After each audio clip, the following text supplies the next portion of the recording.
Irdiin faayidaa fayyaa hedduu qaba. Garuu soorata dabalataa kana fudhachuun dura wantoota ilaaluu qabdan tokko tokko ni jiru.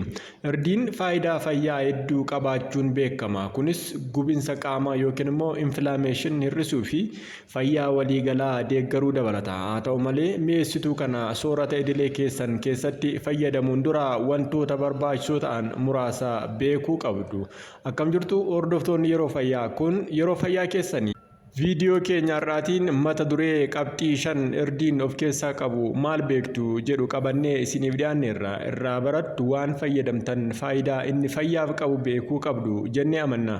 Nu jajjabeessuuf chaanaalii keenya yeroo fayyaa laayik, sheerii fi sabskiraayib gochuu hin dagatina jechaa garuma viidiyoo keenyaatti haa ceenu.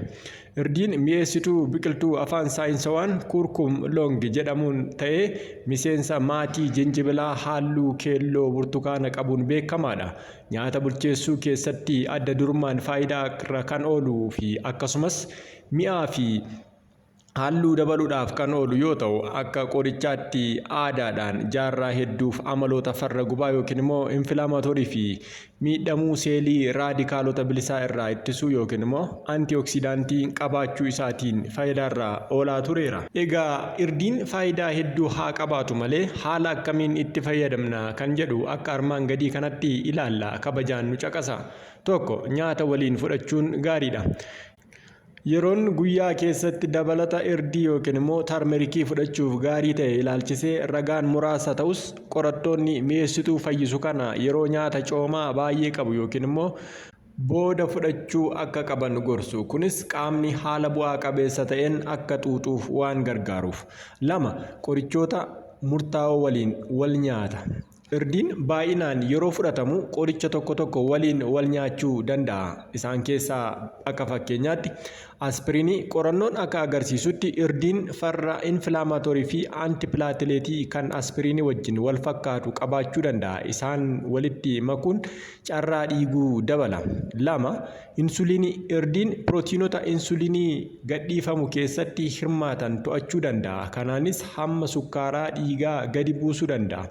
Loozartan. Dhiibbaa dhiigaa hir'isuuf kan oolu qorannoowwan tokko tokko akka agarsiisanitti irdiin dandeettii kaleen qoricha kana caccabsuu irratti dhiibbaa kan qabu yoo ta'u, kunis qaama keessatti dooziin isaa akka ol ka'u gochuu danda'a. 3. Miidhaa hamaa fiduu danda'a.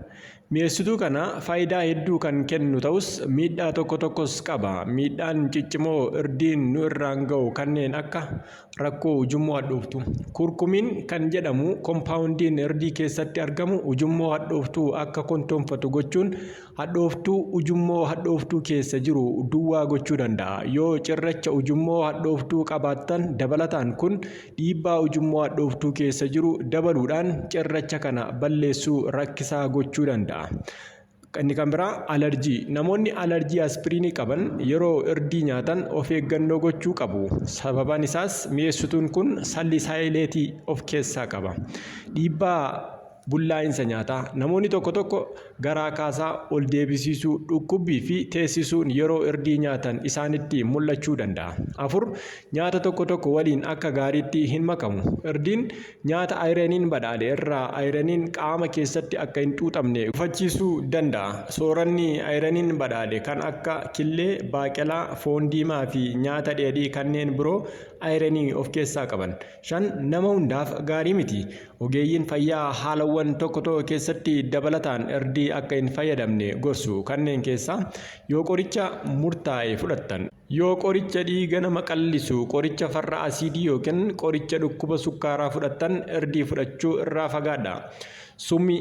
Qorannoon tokko tokko faalama sibiilota ulfaatoo irdii keessatti argamu kanneen akka arsenikii, liidii, nikeelii fi kanneen biroo dabalatee akka of keessaa qabu argateera. Kun immoo namoota ulfaa, daa'immanii fi namoota dhibee kalee yookiin tiruu qabaniif balaa ta'uu danda'a.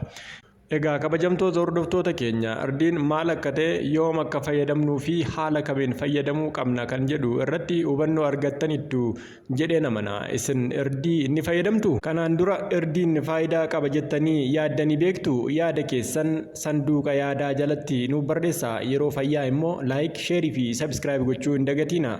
Waan nu waliin turtaniif galatooma. Amma viidiyoo biroon wal arginutti turtii gaarii.